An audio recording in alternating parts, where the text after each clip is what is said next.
I try and figure out if I want to be the best speaker, if I want to be the best father, if I want to be the best business owner, if I want to be the best son, like what are the basic building blocks to excellence in each of those domains? And what are the fundamentals that I need to work towards mastery of during the unseen hours to give myself a fighting chance to be pretty good in those areas? And that's how I approach everything. Right. Like you bring a guy like Alan in, you expect people to leave inspired. You expect people to be hanging on the edge of their seat. You expect them to be in their chair, not getting up, going to the bathroom, not going to get coffee. He does the job.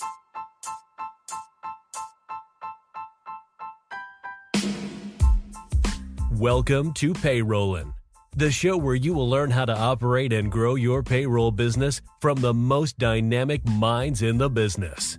If your company offers payroll services, this is the podcast for you. And now, here's your host, Matt Vaadi. Let's go.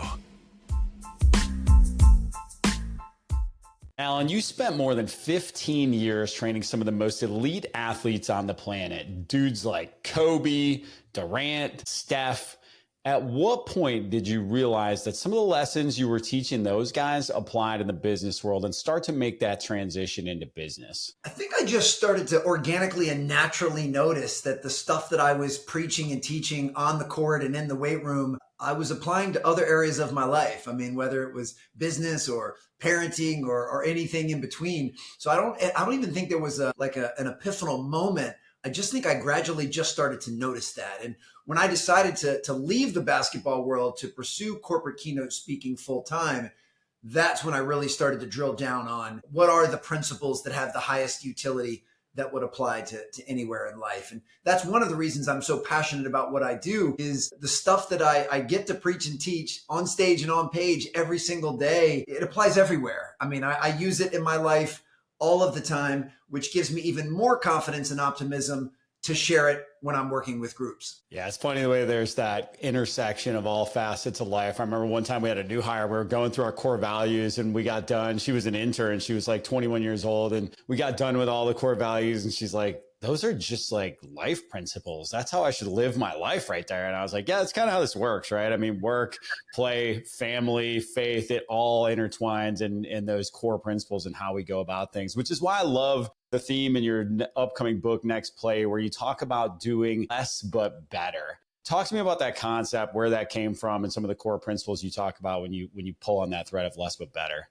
So the first time I heard the concept Next Play was when I read Coach K's first book, Leading with the Heart. And I read that in the very early 2000s. And I remember reading it. That was one of the most influential books that I've ever read. It really shifted my perspective on leadership and building teams and core values. And even though I understood the concept and it made sense, I was a little slow to start applying it. It probably took close to 15 years later when I was working at DeMatha Catholic High School for a coach named Mike Jones, who was implementing Next Play in everything that he did on and off the court with the players and staff at DeMatha. So it wasn't until I actually got to see it put into practice all of the time that it really started to resonate strongly. And then I started to use it in my life. Even to this day, when I'm giving a keynote, the concept of Next Play tends to be one of the stickiest things that I share. It's one of the most often brought up when I'm meeting with attendees after I speak, is they're talking about how that can be a really helpful tool or helpful framework for what they do. And really, the way Coach K originated it was more in the micro. It was more about being in the moment. It was more about, don't worry about the play that just happened. Focus on the play that's right in front of you right now. And in basketball, that's very easy to visualize. You missed a shot, next play. You turn the ball over, next play. The referee doesn't call a foul, next play. And that's really how I kind of conceptualized it for many years, was when something doesn't go the way that you prefer, quickly wipe the slate clean and move to the next play. But I've tried to expand on that definition because I think it has other applications. One, we tend to use it, or at least I've tended to use it when something, let's just say, negative happens, when something happens that you didn't want to happen. But I think it's equally important to have it when things go well. Another great basketball example is, after you make a wide open 3-pointer, you don't need to dance around for 5 minutes. Like, you did your job, you made a shot, next play. It's okay to feel good about it, but we don't need to have this big, long celebration. So I'm all about feeling the moment. I'm all about celebrating wins, the small and the large. but I also believe in then quickly turning the page to the next play.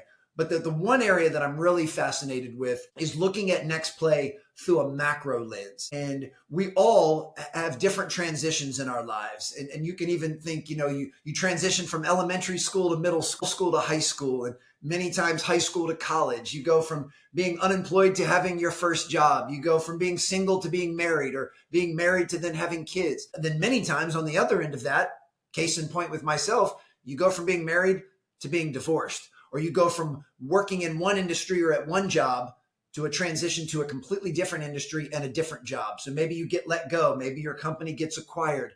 You go from having healthy parents to maybe having aging parents that aren't doing so well. Like, there's so many transitions in life. And I really try to apply next play through that lens. If I've identified as an athlete my entire life, well, when I graduated college and I was no longer a competitive athlete, I needed to re-identify and reacclimate. So what was my next play going to be as a non-athlete? What is my next play as someone who is divorced? What is my next play when I just got a new job? So for me, it's not just looking at it in the micro, but it's looking at it in the big picture.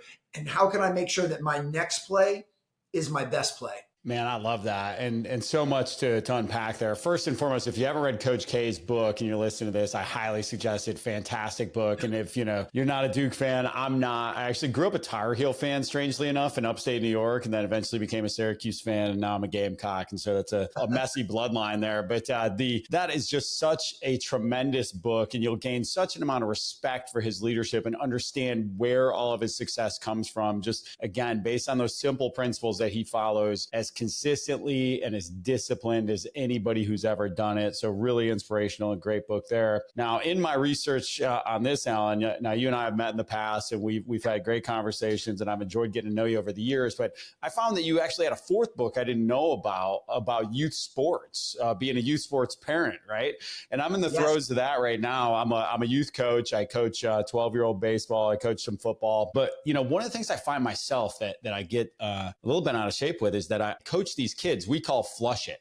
Right. So we have them visualize, like, all right, make the flush with your fingers, breathe in through your nose, out through your mouth, and move on to that next play. Right. And just forget about it. And I don't apply it in any other area of my life as well as I should. Right. I teach these kids all these great lessons, and then I walk off and I find myself going, man, I'm not following these great lessons I'm teaching these kids. So I'm trying to get a lot better about that. I found myself, my son and I are reading Leadership 101 by John Maxwell. We're listening to it on the way to school every day. And then we're talking about the lessons, and he's got a little assignment he does on his way into school. And then I'm doing the same thing. And I'm talking about how I applied it during the day, because we don't want to just talk about it. We want to be about it, right? Like, that's what leadership is. It's not just talking about it, leading with action. And, you had something, and I'm going to butcher the language. I was doing a whole bunch of homework on you here leading up to this. Something about being rooted in reality is kind of your mindset. And you just kind of talked about it there, and 100% rooted in reality and just what life is. When you talk about that macro of all these phases of your life are going to change, all those things are, we're all going to go through the progression of life, and it's going to be hard. There are going to be ups and downs. I always like to say, when you zoom in on the graph and you get in tight, you see the real up and down of it. It goes from the bottom left to the top right. But when you really zoom in, you see that up and down. How do you help organizations and leaders manage change? How do you help them make those transitions in the moment? Well, first and foremost, they have to recognize that change is inevitable. Nothing is ever going to be stagnant. And ultimately, there are two types of change. There's the change that is imposed upon us, and that is from outside circumstances and events. That might be the economic climate. That might be a pandemic, which obviously we all went through several years ago. That might be new government regulations. Depending on what industry you're in or what business you're in, there's always going to be a series of changes that are imposed upon you that you have no control over. Now, what you do have control over is your response to those changes. And I always try and encourage groups to, even if it's not your preference and even if you don't like it, accept the reality of what is. It's not going to serve any purpose for you to try to buck against or resist the reality of what is, but be very thoughtful and intentional and purposeful in your responses to those things. So even when things happen that are not your preference, that you don't like, what response can you have that will at least inch you just a little bit forward? So on one half of the equation, we have imposed changes. Then the other type of change is initiated change. And that is change that you and I and all of your listeners and viewers choose to make, because we realize that what we've been doing isn't working as well as we'd like. So we know that if we keep doing what we've been doing, we'll keep getting what we've been getting. So if we don't like what we've been getting, we need to change what we've been doing. So that's when someone says, hey, I don't like the way I look or feel, so I'm going to make a change to my diet, or I'm going to make a change to my workout regimen. Someone, regardless of what it is or what area of life, that's just an easy example, but it's the changes that we initiate, because people need to inherently know that if nothing changes, well, nothing changes. So if you want something to change as far as your outputs and your results, then you need to change something as far as the inputs. And so I encourage organizations and leaders to get comfortable being uncomfortable with both of those types of change, both the imposed and the initiated, because, the imposed are going to happen consistently, and the initiated are ones that we need to drive. All right. So you sound like a motivational speaker, which is kind of what you are, right? So talk to me about that on the real though, man. I'm sitting here, I'm at my office right now. It's 2:43 on a Tuesday. I don't know if it's Tuesday or Wednesday. And everything's coming at me. I got text coming in over here. I got chat coming in over here. I got somebody waiting at my door. I got an angry customer. I got a happy customer. I got another opportunity. How do I manage that stuff? What are some practical tools and tips I can literally package up and use in the moment, day to day?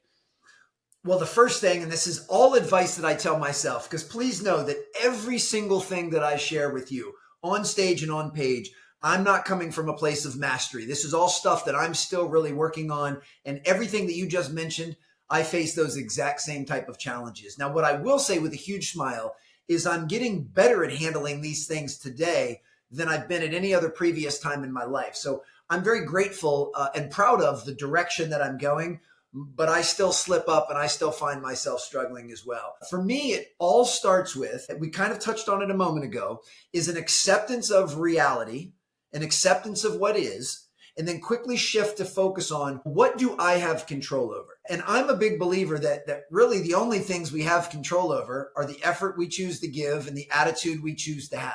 Now, mixed into attitude and effort is your response. As I already said, we are absolutely in control of our response to every situation. But to me, that's the most important part. And one of the words that gets thrown around a lot in today's day and age, very understandably, and I feel like you were kind of leading to it, is we constantly feel stressed. And for me, when I heard Eckhart Tolle, who's kind of a modern day philosopher, when I heard his definition of stress, it changed everything for me. I heard several years ago, Eckhart Tolle said, stress is nothing more than our desire for things to be different than they are in the present moment. So that's all stress is. So stress is not actually caused by the angry customer that's waiting at your door right now. Stress is caused by your resistance to that and you wishing that there was not an angry customer at your door. That's where the stress is. If you learn to accept what is, and even if it's not your preference, I'm not delusional. I'm not saying that anyone would prefer to have an angry customer at their door. But if you accept that that's the reality, and then you say, okay, what is the response that I can have that can make this situation better? Can I listen empathetically to whatever it is that they're angered about? Can I offer some compassion and some potential solutions to resolve whatever they're angry about? Like if you lean into that, then what could have been a really ugly situation could actually turn out to be the exact opposite. In a few moments, you could actually convert that person to being one of the biggest evangelists of your business because you took the time to hear them, to listen, to empathize, to have compassion, and to resolve. So what could have been something really bad can actually turn into something really good. And the only thing that changed was your response to it. Now, obviously, what if you chose a different approach? What if you chose to challenge them? What if you chose to tell them that they're wrong? What if you chose to tell them, hey, this is the way we do our business. If you don't like it, take your business elsewhere. Well, you'd get a different result. In both cases, though, the stimulus was the same. It's an angry customer. But your response and your acceptance of what is and your ability to control and regulate your attitude and effort completely changed the outcome. And all of us, even though we should be process-centered, we live in a very outcome-based society. We measure wins and losses. We keep a scoreboard in every area of our life. So if you want to start to improving the outputs and the outcomes and the results you get, then you need to start changing how you respond to situations and focusing on what you have control over. I love all that. I got two acronyms I want to talk about. One that you know already, I know you know, and then one I'm not sure you're dancing all over it, so I got to bring it up. But I'm gonna plant the seed with you. This is both for you to think about and a tease for the audience. Of towards the end of the conversation, I want to hear your favorite story that you tell from stage that always hits, and I think I know one of the two it will be because I've heard them a couple times, and then one that just flopped. You tried this story a couple times on stage, and you're like, dang, that just did not land and it stunk it up. So I want to hear the stinky one too. All right. But so the E plus R equals O. You ever hear this acronym before? Absolutely. All right. So you're all over it because this one I love. Event plus response equals outcome, right? So Alan's telling us all about like whatever happens in our life, our response to it is what dictates the outcome. For me, that's the really practical way. I've got that on so much stuff I own. If I was all tatted up like you, I can tell you E plus R equals O would be right here on my forearm, which for the record, you have the exact, like I always tell my wife, I'm like, I couldn't just get one tattoo. I'd have to have sleeves up and down my arms. It's the only way I would roll. And then the other acronym, and look, I mean, you could do a whole sermon on E plus R equals O. I mean, you just kind of did there, right? Where it's like how we respond to things in the moment are going to dictate the outcomes, both micro and macro. I've had it happen early in my life. I had bad responses, got bad outcomes. It took me to be 28, 30 years old before I finally realized like, this is me, not the world. Like, you know, I'm the one who responded that way. It doesn't matter. I can't change the event. All I can change is how I respond to the event. And that's how I get those outcomes. But now the other one, I did not realize you were my brother in WIN, W-I-N. So yes. Where I met you, ironically, was through the IPPA, Independent Payroll Providers Association. And last year at the summit, I had a t-shirt on that said W-I-N. And I talked about what's important now on stage. Tell the people out there that weren't there, what's W-I-N? What's important now? Why is that important to you? Yeah, I cannot remember when I first heard W-I-N. I mean, it's been well over a decade, but that's another one of those, it seems blatantly obvious, but when I heard it, it just hit me like a bolt of lightning. I actually think, if I'm not mistaken, it might have been Lou Holtz, the former Hall of Fame coach at Notre Dame, that might have said it first. At least that's where I had heard it from. And yeah, it stands for what's important now, which the way I internalize that is at any given moment of any given day, and we all have some pretty chaotic days, you should be able to just take a breath and take a beat and take a pause and ask yourself, am I choosing to consciously focus on what I believe is most important in this moment? And as obvious as that may sound, we often allow things or people to steal our attention, and we start directing our attention at something that we know is not near as important. You know, I'm having lunch with you, but I'm staring at memes on Instagram. I know consciously that my relationship with you is way more important than something that's on Instagram, but my behavior is not in alignment with that belief, not at least in that moment. So I just want us to be very intentional with where we place our attention. And the other part about the, E plus R equals O, and I believe I first heard that from Jack Canfield, where he wrote a book, the guy from Chicken Soup from the Soul, and I think it was called The Success Principles. And that was the first time I had heard it. Once again, I don't know if he was the originator of it, but that's where I had first heard it. Changed everything for me as well. Because what's most important about that equation is we have zero control over the event, the E. We have 100% control over the R, the response. And yet many people live their lives in the inverse. We're doing everything we can to try to wrestle with the event, to try to change the event, to try to will the event, and then blame, complain, and make excuses about the event when we have no control over it. And we just assume that our response needs to be dictated by emotion. See, most people tend to react instead of respond. And we all have visceral reactions. I mean, even to this day, no matter how much work I've done on myself, there are still things that will trigger my impatience, trigger my intolerance, whether it's an inept cashier at Target or a traffic jam. Like, those things inherently get me riled up. And it takes practice and purposefulness and thoughtfulness for me to slow down and go, okay, I don't like the event, but what is a response that I can have that at least makes the current situation a little more tolerable? So I'm getting better at that. But it's only because I finally realized I have no control over the E. I have 100% control over the R. and I've stopped flip-flopping those. I buy Success Principles for everyone on my team. Behind the Bible, that is the number one book that has changed my life for the better. The vision exercises, E plus R equals O. I mean, it is just a fantastic, fantastic book. The guy just basically summarizes every principle of high performers into one book and just does a really good job. It's a big book. It's going to take you a while to read it, and that's okay. But you definitely, if you've not read that one, highly, highly, highly suggest. We're giving everybody a book club to walk away from here with, which I see, of course, stacked up behind you. Next play. First of all, why another book? Again, we talked about, you've written a couple books before. Why this one? Why now?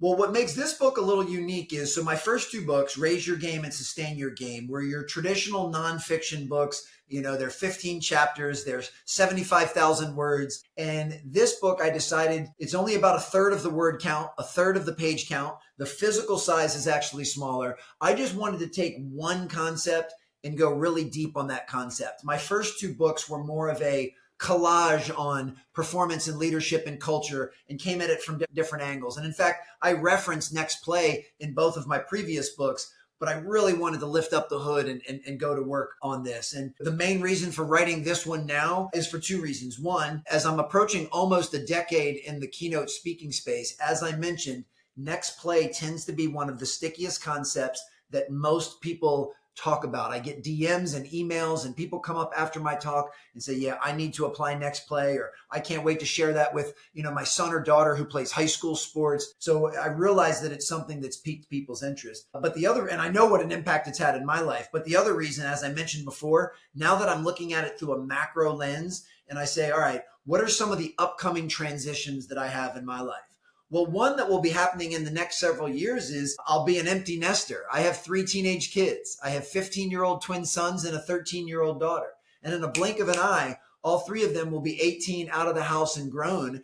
And I'll have to kind of reacclimate and re-identify as now someone whose kids are grown. And what will my next play be then? Where will I live? What changes will I make when that happens? I mentioned also earlier about having parents that aren't in great health. And unfortunately, at present, my parents are not in great health. And that's something that I'm wrestling with. What does that next play look like? First of all, what does that look like for them? Certainly while they're still here, but eventually, what's that next play going to look like for me as they have the ultimate transition? So these are all things that I'm just kind of wrestling in my mind. But at present, I'm divorced and single. I hope at some point I attract my person and that changes. If I decide to remarry, what's that next stage or that next play going to be in my life? So these are all things that have got me thinking. So that's really the impetus for the book. Was I hear a lot of people talking about it, and it's something that I want to wrestle with on the macro. Did you hear that, ladies? Right. Yeah, that was my unofficial push. Yes, both of the ladies who listen to the show. We skew highly male. I know you'd be shocked to learn that. Well, you bring me. I'm having this conversation with people constantly right now. I mean, I'm no young buck myself here. I'm 46 years old. So I've got a lot of friends that are in that age range, if not a few years older. And I'm starting, guys are getting laid off in their 50s and they've been in corporate America for 20, 30 years. And now they go, what's my next play? And it's a challenging time. And I tell people all the time, I'm like, maybe the only astute observation I ever had in my career. I'm not a particularly bright guy. And I know I don't need to tell you that. You've talked to me enough to know it. But when I was in my early 20s, I'm looking around the office. I get my first corporate job in America. And I'm looking around going, where are all the dudes over 40 in this company? There weren't too many of them. And, as I started, this company particularly was ruthless about if you were 55 years old and they could get a 35-year-old to do your job for 2/3, a half of what they paid you, you gone, man.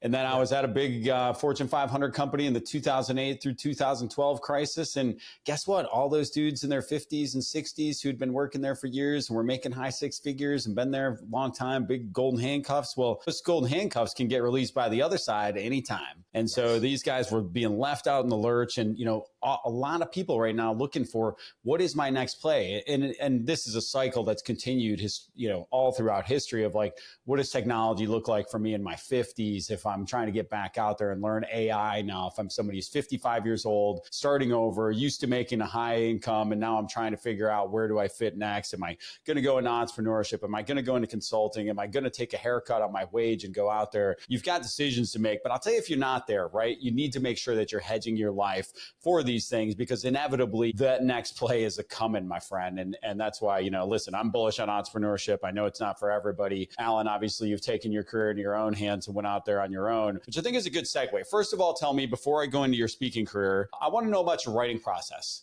Tell me a little bit about how you write, how often you write. What's that process look like for you? Sure. And before I do that, I want to put a pin in that real quick, but you said something really important, and that is we need to be prepared to make the change before we're forced to make the change. So don't wait till someone hands you that pink slip for that to be the first time that you even think, what's my next play going to be? I want you to be able to prepare the same way a coaching staff would prepare for a game. And they're gonna study the film of what the other team does, their tendencies, their personnel. They're gonna know what they do well. They're gonna put together a game plan, but they're also gonna come up with every type of contingency plan that if we try to run this play and it doesn't work, well, what are we gonna pivot to? Or if they do this, how are we going to respond? So I believe in being very proactive in figuring out what is that next play going to be, and just make it a fun exercise. And for me, and I don't know if you want to call me optimistic or delusional, I'll take either one. But even though I'm almost 50 years old, I actually believe I'm only at the halftime of my life. I have full belief that I'm going to live another vivacious 50 years on this planet. So I'm only at halftime. So for me, I have learned so many lessons in the first 50, many of which through making my own boneheaded mistakes. So now I want to take all of those lessons and apply them to make sure my next 50 is my best 50. But in order to do that, I've got to be forward thinking, and I've got to think, well, what is my next play going to be? As I mentioned, I've got next plays when I'm thinking as far as my parents and their health, my kids, when they're going to fly the coop and leave the nest, all of those types of things. So I want folks to take control by being proactive and giving it some thought now, and talk it over with your loved ones. Hey, what are we going to do if and when this happens? And then I believe that extra level of preparation will actually give you more confidence if and when any of those things happen. This is not about thinking, oh, the sky is falling and what happens if all of this bad stuff happens, and catastrophizing. No, it's just being proactive and saying, if some of these big changes were to occur, what's the next step or the next play for me or for us moving forward? Now, with that, go ahead. One quick thing on that, and this goes back to Stoicism, right? So Stoics were huge on negative visualization, right? If I were to lose everything, what would my life look like? And so having that negative visualization, I think, is imperative and something people don't do enough of. It's also, if I'm tempted in a way, if I go to this party this afternoon and I don't eat ice cream, and I know all they're going to have there is a bunch of ice cream pizza, and I'd like to take good care of my body, how am I going to eat? What am I going to eat before I go? What am I going to eat when I'm there? Those sorts of things. Like if I'm tempted by a woman and I'm a married man, like how am I going to overcome that, right? Like visualizing the things that could go wrong in your life and how you're going to overcome them, and visualizing when things inevitably do go wrong, how are you going to respond, is something people just want to turn a blind eye to. And it's not rooted in realism, like you said earlier. And that's the same for business too. Like you've got to have an eye on, again, I kind of got a little jaded with that 2008 through 2012. Like that was a core moment in my career where all of a sudden the sky was falling, and I was like, dude, does this happen all the time? And I learned, yeah, it does. It happens, every 8 to 20 years, depending on market cycles. And so it's like, yeah, you should be prepared for this stuff. And I think it's really helped me in business because I've always had one eye over my shoulder waiting for the other shoe to drop. But, one last thing on visualization. I'm a big visualization guy, personal, professional, sports, all the above. But I heard a great quote the other day. I forget who the athlete was, but he said, everything happens twice. First in my mind and then in life. And I love that, man. I love that. Oh. I talk to founders in the payroll, HR, and accounting industry every single day. And they all tell me they need more of one thing. It's not more money. It's not more AI tools. It's more time. How do I get more time? Well, I hired a virtual assistant through outsourcescale.com that helps me manage my inbox, manage my calendar, handles administrative tasks for me, helps support my marketing efforts, and much, much more. The cool thing about OutsourceScale is that they actually train the virtual assistants on the latest and greatest AI tools to make sure that they can't only do that administrative work for you that you need to get off your plate, but they're doing it in the most efficient and effective ways possible. I've been so happy with my assistant from OutsourceScale that I've actually added multiple other teammates to our other companies through them. Their pricing starts at only $7.99 a month, and they make it super easy to get a new teammate onboarded and part of your team very quickly. Check them out today at outsourcescale.com.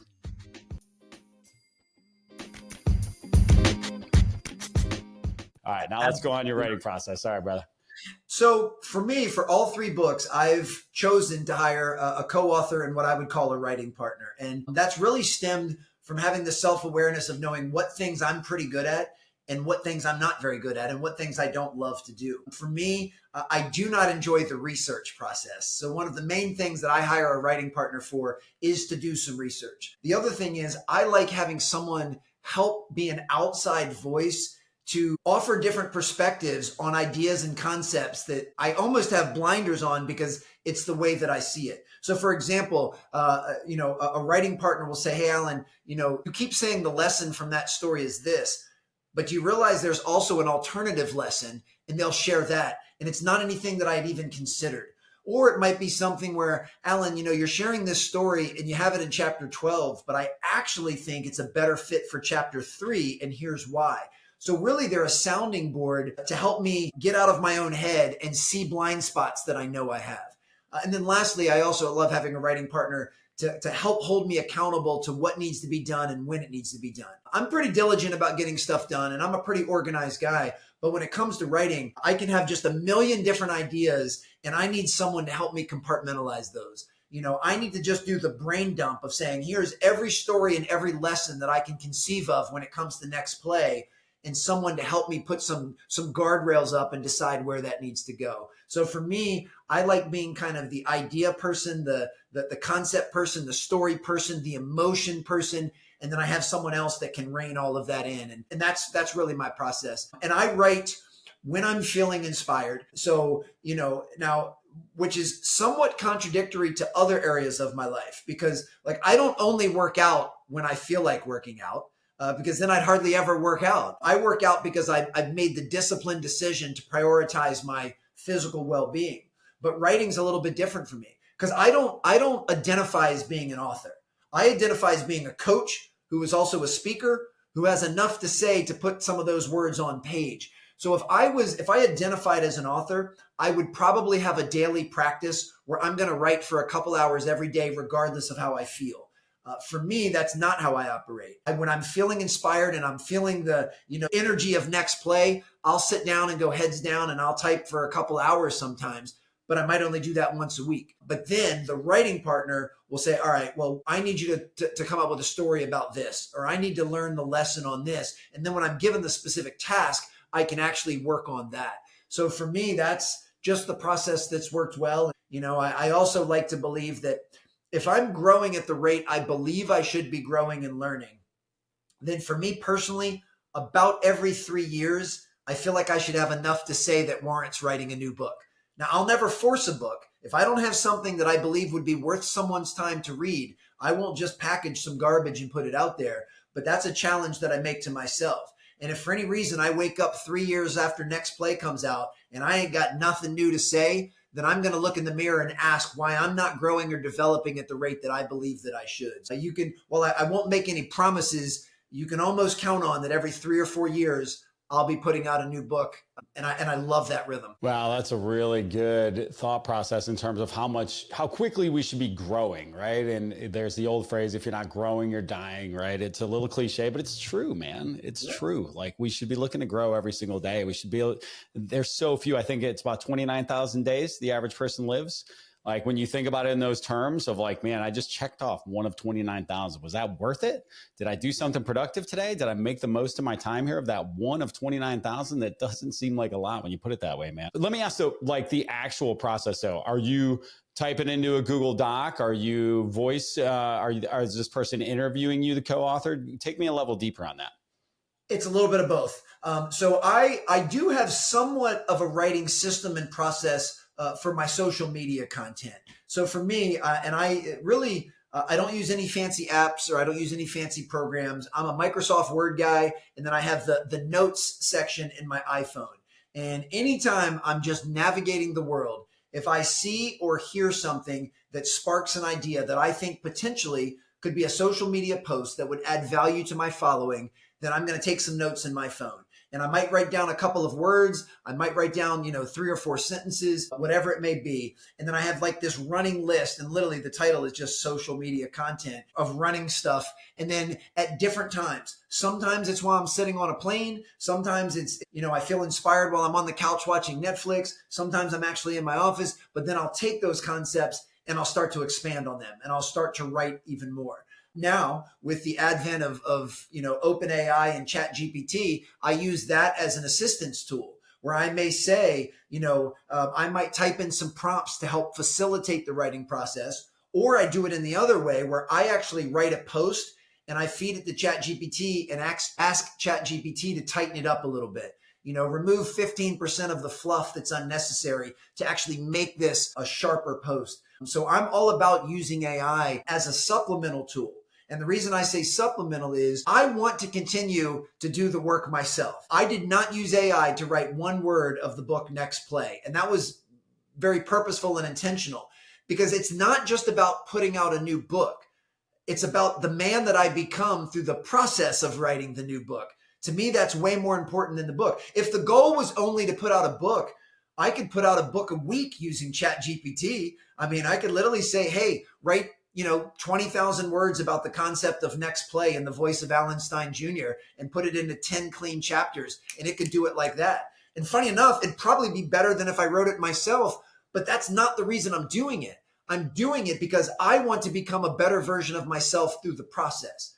It's the same thing. If we ever get to the point where I can hire an AI robot to do my push-ups for me, I'm not going to let them do that, because then I won't get any stronger. I want to do my push-ups because I want to reap the benefit. I want to do the writing because I want to reap the benefit. So for me, I want to embrace those tools because I think they're incredible and they're valuable, but I'm never going to outsource the heavy lifting, if you will. So I'm always writing stuff for social media, and I use that as kind of a test. So if I put out a post about looking at Next Play through this lens, and it gets a lot of engagement, several comments, and people seem interested, then I go, oh, okay, that might be something to really tug on to put into the book. So I'm constantly curating my social media and then using that as inspiration for future book ideas. I love all that, man. So I've literally stopped the lawnmower in the yard before, pulled the phone out, put a note down, and been like, ooh, there's a story right there. Like, I've got to capture it down. And I think a lot of people struggle with that. Where do the ideas come from? You mentioned a great thing there, right? Is like, the people that tell me, hey, I don't have any good ideas to write about, then they go into the ChatGPT and then they spit out garbage. In the last week, I've had to let one person know, hey, you left the prompt at the beginning of that post that you just copied and pasted into your LinkedIn. It literally says, write me a post about XYZ. Here's a great post about it before their post. And I'm like, I just don't want you to be embarrassed that you saw that. I let another friend know, and I know he's offended. He might be listening right now, but he's like, I told him like, hey, these comments that your assistant is leaving in ChatGPT on people's LinkedIn posts are garbage. Like, people are joking about it behind your back. You need to delete this stuff and write from yourself. It takes 30 seconds to write something. But if you do need to use ChatGPT for ideas, then it might give you an idea about a story that's actually happened to you. I just did it on Monday, great ideation session, gave me about 50 different concepts. And I was like, oh, yeah. Remember that one time I had this thing happen that was really similar to that. Let me take that and run with it. And I will just say, as a human being, I've often said, if I could hire people based on one thing alone, well, number one trait being resourcefulness, but like a process itself, it would be writing. I would chat with you or email you over email an interview and see how you respond better, more so than communicating with you verbally. So much communication is written nowadays. Like, your writing matters. Copywriting is such an underrated skill in today's day and age. There's a really cool course I recommend people check out called Copy That, where you literally just hand write really good pieces of copy. It gives you one. It says, all right, now you just literally copy it down by hand today. and then go write after you're done with that. And so what it does gets you in a neat habit of writing every day and seeing what good copy is. And it tells you why it's good copy. And it talks to you about how copy should be arranged, the sort of inverted pyramid headline style stuff. But then it just gets you into the writing habit, and clear writing is clear thinking. And so I love that, man. Really good stuff. All right, we're getting close up on here on time. So one quick question on like measurement and outcome. So I'm a scoreboard driven guy. Now I grew up playing sports. I was in sales. Like I love a scoreboard. If you put a scoreboard up, I'm going to try to win the game, whatever it is. Not everybody operates that way. How do you motivate and sort of inspire and get people to think about things when they're not as outcome driven that way, when they don't care about the score? Well, I personally, I love outcomes as much as the next person. And I still consider myself an athlete and want to do everything I can to make sure that my team's score on the scoreboard when the final buzzer goes off is more than the other guys. But what I've learned is that the best way, or the most effective and efficient way to increase the chance of that actually happening is to focus on the process, is to focus on what are the things that I need to do day by day. In business, we call them KPIs. What are the key performance indicators that if we focus on these handful of things religiously, we greatly increase the chance that we'll get the scoreboard to reflect in our favor. So for me, if someone is not very outcome driven, get them to fall in love or continue to fall in love with the process. Get them to learn to love the work. To me, that's kind of the secret to life, is when you learn to love the work, then you've already won in advance. See, many of us that do get tethered to the outcomes, you live and die by those. When you get the outcome that you want and you win, you feel great. When you don't get the outcome you want and you lose, you feel awful. And, that's a tough way to live.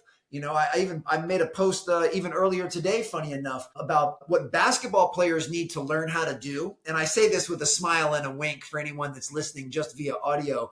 Basketball players need to learn how to miss. And what I mean by that is obviously they don't want to miss, and they do everything in their training to make as many shots as they can. But even the best shooters in the world, even Stephen Curry, who will go down in history as the greatest shooter of all time, will have missed half of every shot he's ever taken when his career is over. So the best in the world misses half of his shots. So how does he behave when he misses? That's going to heavily influence his ability to make shots. If he can, promotion included, move to the next play and just say, all right, I missed that shot, no big deal, and not drag the baggage of a missed shot into the next shot, well, that's gonna increase his ability to make shots in the future. So for me, get people to learn how to love the work, get them to feel that they are doing something meaningful and significant, get them to want to make a contribution to the greater good, and get them to love the work and love the process. And then the outcomes will be what the outcomes will be. I love it. E plus R equals O right there again, right? That's Like the stuff is so simple. And I think that's the one thing I loved about, having you come and speak to our group. So I had Alan come and speak to a group here in Columbia, a conference we throw called the Growth Summit. We had about 400 people there. They loved it. The ultimate compliment any speaker can get is people reaching out to me saying, hey, can you send me his contact information? We want to have him at an event. He's amazing, does the job, right? Like you bring a guy like Alan in, you expect people to leave inspired. You expect people to be hanging on the edge of their seat. You expect them to be in their chair, not getting up, going to the bathroom, not going to get coffee. He does the job, right? And so that's the ultimate compliment, I think, for it. Again, going back to trust the process. Do you do the job that you're hired to do, right? So let's go into this. Two things. I want to hear those stories, and I want to hear a little bit though before. How did you get into speaking? Like, what did that process actually look like? But before we do that, I'm going to remind people of the gentleman's agreement and the ladies' understanding. Have you ever heard of the gentleman's agreement and the ladies' understanding, Alan? No, I don't think We've got a simple one here. Like Alan and I are giving our time to you for free here. Like, it's going to take us an hour out of our day. I got an editing team that's going to put this stuff together. They're going to put it on YouTube. They're going to put it on Spotify. They're going to put it on whatever you're listening to this on right now. Somebody put 5 to 10 hours of work into making that happen. It'll take you about 10 seconds to hit the like button, hit the subscribe button, hit the 5-star. That's all we ask. This is the gentleman's agreement, the ladies' understanding. We do this for you. You do that for us. It's that simple. Just do it for us, people. And, maybe go out and buy Alan's book that's about to launch here in early November. Next Play. Buy the book. I know I'm going to buy it. So let's talk. Can I add one thing to that? Yeah. Another part of the gentleman's agreement and the ladies' understanding is a mantra that I live by, which is a candle loses nothing by lighting another candle. So after you've hit the like, after you've hit the subscribe, after you've left the rating and review, then also share the episode. If there was anything that we've said today that you found even remotely valuable, don't keep that to yourself. Share it with someone you care about. Share it with a family member, share it with a work colleague. Very parallel to that is another mantra I live by, which is a compliment unshared is an act of selfishness. If you have something nice to say to someone and you don't say it, you are being selfish. So in that same vein, if we have said anything in the last 45 minutes that has been even remotely helpful, do not keep that to yourself. Pay that forward to someone else. And when you can start to create that type of energy and momentum, then you'll also find people will start sharing stuff with you. They'll start reaching out to you and say, hey, have you heard this or check this out? And now you've created this ecosystem where everyone's developing and getting better. So I love the gentleman's agreement and the women's understanding or ladies' understanding. Well, in the way I put it to my son, our leadership lesson yesterday, I couldn't get the book to play for some reason on my phone. And I was like, all right, here's an easy one I saw from this weekend you can take. And I had to put it in his language. He's 12. I said, be a bro. Like a bro doesn't wait back to get complimented. A bro steps up and compliments all the other bros and ladies around him. They talk about how great he played, how awesome she is at art, how wonderful. Like if you're the person dishing out the assists all day, inevitably people are going to gravitate around you. So be the bro, lift everybody else up around you, right? And to your point, then your circle will get stronger and then you'll ultimately elevate yourself by elevating others. So in 12-year-old terminology, be a bro. All right, let's hear about this speaking career and how you got into it. And then I want to hear the story that always lands and the one that you just couldn't get to land that you wanted to. Sounds good. So in the early 2000s, when I was still working in the basketball performance space, I was doing an event for the NBA Players Association's Top 100 camp, where the NBA would bring in the top 100 high school players in the country and allow them to be mentored and taught and coached by current and former NBA players. And while I was there as the performance coach, they brought in a motivational speaker named Walter Bond, who was a former NBA player. To his own admission, he only had a quick cup of coffee in the NBA, wasn't there very long, but was now a corporate keynote speaker. And I remember sitting there listening to Walter, and I was just mesmerized by him. He was charismatic, and he was funny, and he was charming, and he told great stories, but he also made me think. And then he got this room of alpha males literally to almost tear up because he was telling a very emotional story. So he took us on this roller coaster of emotions. And at the time, I don't even think I really realized that being a speaker could be a full-time job. I mean, yeah, of course I knew of Tony Robbins and Brian Tracy and, Zig Ziglar and some of the GOATs, but they were kind of on a Mount Rushmore. I didn't know that an everyday person could actually make a living, a full-time living being a speaker. So that seed was planted that day. Now, I didn't want to do anything with it because I was loving the basketball training I was doing at the time. But if you fast forward 15 years, I started to feel burnt out in the basketball training space, and I needed to make a change in my life. I needed to move to a next play, and that's when it hit me. That's when I needed to start to water and put some sunshine on the seed that Walter had planted and decided to take a leap and become a corporate keynote speaker. I'm so glad that I made that decision. It's one of the better ones that I've ever made because I love what I do, and I'm so grateful for the opportunity to do it. But one of the major lessons to pull from that, now, I've since met Walter. We've shared the stage before. I've told him this story, which means a lot to me, and I know means a lot to him. But one of the lessons that I hold very dear to my heart is, as a speaker or as a podcast host or as an author, you have no idea the impact you're making in most of the people that will hear your message. Yes, there's always a select few that will come up after and say thank you, but you're still planting seeds with other people. Like Walter had no idea for 20 years that he planted a seed in me that would change the trajectory of my life forever. And I know he's proud of the ability to do that, and I'm forever grateful. So I also remind myself that when I'm on a stage, whether it's at your event or someone else's, and I'm speaking, I might say something that could change someone's life. And I take that very seriously, and I'm indebted with gratitude for an opportunity to do it. But that's where that all started. And had Walter never spoken that day, I don't know that I'd be doing this today. That it was cemented so strongly in me with such emotional connotation at the time that it left an impact that I felt 15 years later. Well, what a blessing that you can use your gifts to bless others. And to your point, like plant seeds in them of things you've learned and just be that conduit, man. It's such a cool thing for those all to come together. All right, so let's hear those stories. Let's hear the one that always lands and the one that you just wish. I hope you have one for me, the one that just wish. Well, and I'll use this word very loosely with air quotes and a huge smile and a wink. I think the story that I'm famous for, that's the joke, because I certainly am not famous. But my opening story almost all of the time is about the first time I met Kobe Bryant. And the reason I start with that, certainly the name recognition of an icon like Kobe increases my credibility and gets people to lean in a little bit. But more importantly it really was something that fundamentally changed the way I saw the world. And, the short version of it, and I know you've heard this story several times, but I got to meet Kobe in 2007 and watch one of his early morning workouts. And at the time, he was the best player in the world. So I made the faulty assumption that he was going to be working on some pretty wild and crazy drills. And instead, he was just drilling down on the basic fundamentals over and over. And when I asked him why a player at his level would focus on the basics, he said something that really changed my perspective on everything. He said, the reason I'm the best in the world is because I never get bored with the basics. And I've really tried to apply that lesson to every area of my life. I try and figure out if I want to be the best speaker, if I want to be the best father, if I want to be the best business owner, if I want to be the best son, like what are the basic building blocks to excellence in each of those domains? And what are the fundamentals that I need to work towards mastery of during the unseen hours to give myself a fighting chance to be pretty good in those areas? And that's how I approach everything. And that story tends to do well. What was remarkable, and I've been telling that story for a decade. So what I find so interesting was, and it's hard to believe that this January will be 6 years since Kobe passed away. But when that happened in January of 2020, I cannot tell you how many emails, text messages, and DMs I received from people that I had no idea who they were. I had never met them, but they were saying something to the effect of, Alan, you spoke at an event we had 2 years ago. I'll never forget that Kobe story. So people took the time to reach out to me to let me know that story had an impact on their life. And, unfortunately, it took Kobe's passing to be the impetus for them to make that reach out.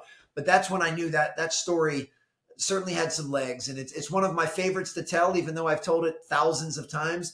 But it's one that ends up being one of the stickiest. And it really is the foundation to which everything else I preach and teach is built. So that one is a keeper. But what will be interesting is I'm designing right now and writing a brand new keynote to go with the new book, Next Play.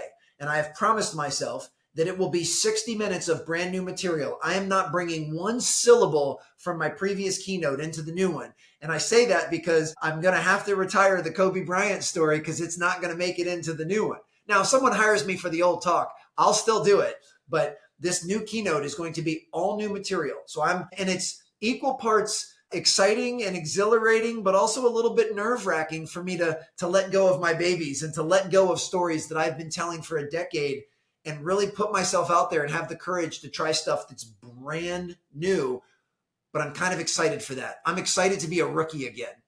So that's the story that's worked. So will you work through that material just real quick on that, kind of like a stand-up does, where it's like, I'm working through my 60 minutes worth of material and, the first 3 shows, I realize these 3 jokes just aren't hitting them, or I need to tweak them because clearly the punchline's not getting, and then kind of keep working through those. Is it an active process like that as you keep working through it? Absolutely. So the current process is right now I'm in kind of outline.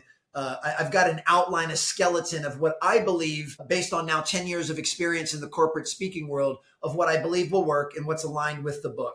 The next step will be I've got a few trusted colleagues that are also fellow speakers, but also are familiar with me, familiar with what they believe I do well with my material. And I'll run some of the bits and things by them to just gauge their thoughts on it. Give me the thumbs up or the thumbs down. What did you like? What should I move around? And then after that, I'll just have to debut it at some point. I am doing an official book launch event on December 10th here in the DC area. And at present, that will be the first time that I debut the new keynote.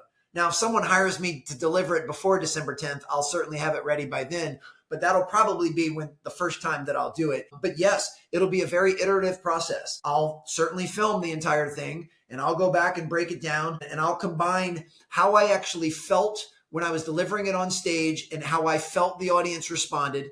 Then I'll let my emotions subside and I'll go back and watch the video through a sterile lens and take notes. And then I'll figure out what things do I need to switch or iterate as I move forward. And, for me, I will make sure that if someone's going to write me a big check to come speak for them, I'm not up there just willy-nilly just trying new stuff out. It's not an open mic night. I will do everything in my power to make sure it is an incredibly compelling message. But I also know that it'll probably take at least 6 months of giving that talk regularly till it's kind of in its final form. It'll be in its larva stage up until then, and I'll still be moving some things around. I'll say what worked, what didn't, which kind of leads me to, your question about what story didn't work. And I don't know that I've had an entire story that I would say has flopped. I've absolutely had some lines that have not worked, some things that I thought would elicit a laugh that didn't. I do tell a couple of stories, and I say this with a huge smile. I think I like them better than the audience does. Like, I think because the lesson from it is so powerful to me, and I try to convey that to the audience. And some audiences dig it, some don't. But I do know there was a story, and you heard me tell it. I told a story about bringing my twin sons to Las Vegas to watch me speak. And that I look out in the audience, and they're both basically asleep, not paying attention to anything that I'm saying. And the lesson of the story is to just remind yourself that no matter how important you think you are, trust me, it's not about you. There's someone out there that doesn't think you're that big of a deal. And that story, I've moved it around in my program. I've told it different ways. I've changed the timing. I've added things. That's one story in particular that it took me probably 6 or 7 gigs of iterations before I finally found it where it works. And now it works. I can almost bet you everything I own that I know exactly when I'm going to get a laugh and how big the laugh is going to be. But it wasn't always that easy. So yes, very similar to a stand-up comedian. The first few times I told that story, it didn't land. Some of it was where I was telling it. Some of it was how I was telling it. And that's okay. For me, as long as I know in my heart that I'm doing everything to add value to the audience and to be in service of the audience, then I'm okay with things being a little bit messy until I can tighten them up. But one thing that I hold very near and dear is the respect I have for the audience's time and attention. And I will never just try and get up there and wing it, get up there and just be willy-nilly. Now, I give myself the freedom to be present and to try new things. And if I'm inspired in the moment, maybe say a new line. I don't want to be robotic and I don't want to be formulaic. But for me, I show my respect to the audience through my discipline and my preparation. And I just know that no one is shooting 100% right out of the gate. I already know that the first time that I give the Next Play keynote on December 10th, it ain't going to be perfect, but it will be the best that I'm capable of on December 10th. And people will know that I had rehearsed and practiced for the months leading up to that.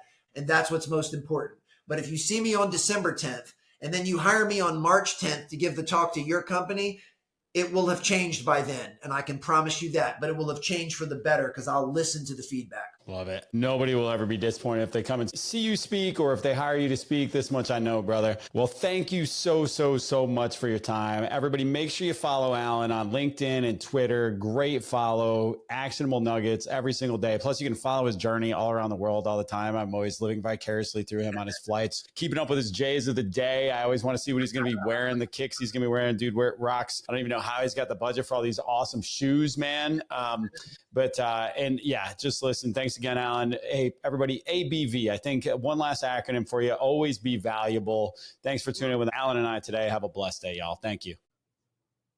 If you enjoyed that episode, please share it with someone else you know who might enjoy it and learn from this. And also, please rate us 5 stars on your favorite podcast player. We really appreciate you taking the time to listen. And also, don't hesitate to reach out with other topics you'd like to hear more about. Thanks so much.